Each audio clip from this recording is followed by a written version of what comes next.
Tonight, in Sutton, I've taken my place for a few minutes on Barry's couch to give you some kind of look into my day on the Abbey Road.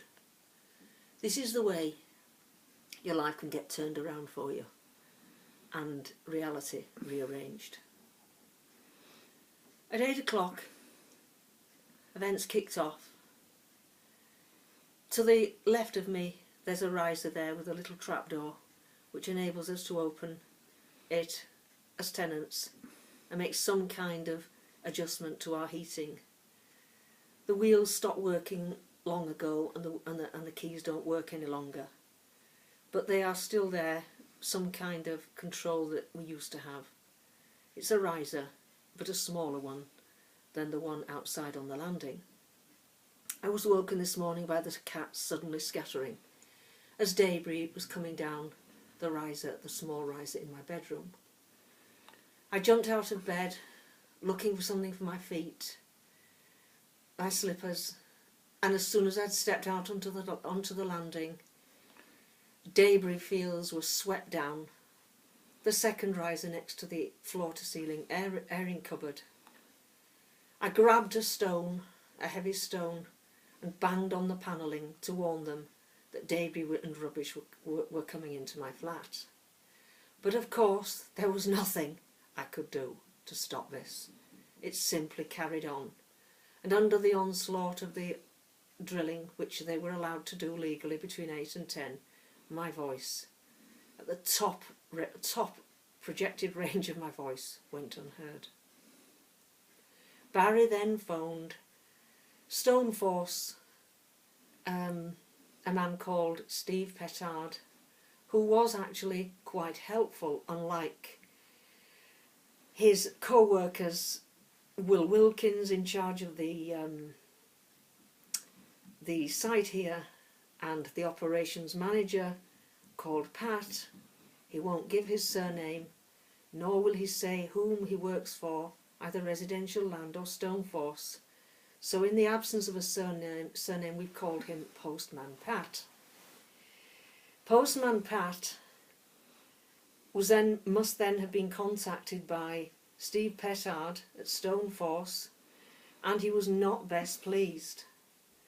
The drilling went up several notches until it was the worst drilling at 9 o'clock that I'd ever heard above me in flat 12. Remember, there is a buffer floor between me and the drilling, and in spite of that it was still unbearable. The next thing I know is I have a knock on my door, and Postman Pat is outside the said door, intent on coming in. He was so close to my face because his foot was already poised over the threshold that I had to ask him to step back and move out of my face because his behaviour and language was intimidating. I have never asked anyone to do that before, except once when Bruce Ritchie was asked by the borough commander to write a letter of apology when one of his workforce was intimidating me and harassing me at the back of my flat with a works van. On that occasion, Bruce Ritchie did write a letter of apology to me, but only because the borough commander had authorised him to do so. This morning, Postman Pat was coming in to see the damage that his men had done to my flat.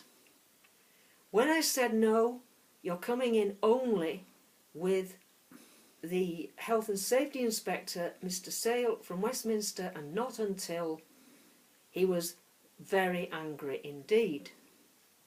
I went on to say it was not rocket science. All he had to do was install a platform between the flat 12 and my flat, something the Health and Safety Inspector for Westminster had insisted upon at the end of the last renovation in 2010. But of course this work was not carried out. This is essential fire safety regulatory work, because if a fire were to start on the ground floor, it would sweep upwards all the way to the 6th floor. These platforms, as it were, these seals to each of the flats in the 4 quadrants are absolutely vital and were not there this morning.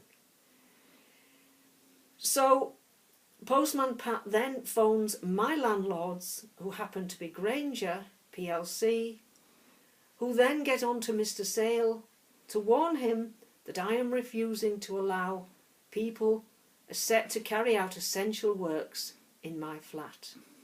And by the time I get to Sutton to record Barry reading his poetry tonight, it was so snarled up that all reality was lost.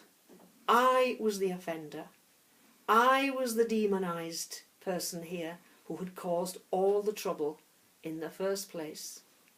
The fact that I'd been yelling and screaming at the top of my lungs from my flat first thing in the morning, before I'm dressed, before I can get out onto the forecourt or knock on the site office door, debris has been coming and falling into my flat. Why was this work not carried out 6 weeks ago when he is the operations manager? This absolutely proves my case that the site run by Will Wilkins and Postman Pat is extremely intimidatory towards me. Why? Because I have fought back. I have refused to submit and cry behind closed doors, or stay quiet in the hope of a black lacquered door at the end of the 9 months to 2 or 3 years renovation, which we are promised we will be given at the end of this renovation. I received my black lacquer door, which I didn't want, which was not welcome. I received mine on the ground floor at the end of the last renovation. But the tenants here are looking forward to the installation of theirs. I have to fight this alone, on my own, with only Rob and Yelena upstairs in the penthouse, thought of by my neighbours as a serial protester. I might as well be a serial killer for the horror and shudders that run through some parts of Manor Apartments when I get out my placard. And there is nothing we can do except let the larger audience in London know something of what it is for a poet to have to fight, the plight of that poet, to have to fight. It's becoming like the thin margin of the gangs of New York. And there's nothing I can do. It goes on day after day after day. At the weekend, I no sooner have got my bearings back than it starts all over again. I cannot describe the impact upon my mind and my sensibility. Barry, who is trying to recover from trauma in a second operation, Daisy, his wife, are dragged into this because I've got nowhere else to turn. Mr. Sale, the Environmental Health Officer for Westminster, if he were not there to actually help out, I would be very close to an overdose tonight. He was there on the phone to Barry, putting it right, making sure that Postman Pat did not enter my flat with my own landlords, possibly tomorrow. And somehow he put it right. This is no way to live. On my way to Victoria, I had to call at my doctor's because I felt very physically ill yesterday, and she took my blood pressure. But I encountered 2 or 3 building sites with slab drilling going on just on that short journey to the Abbey Road Medical Centre.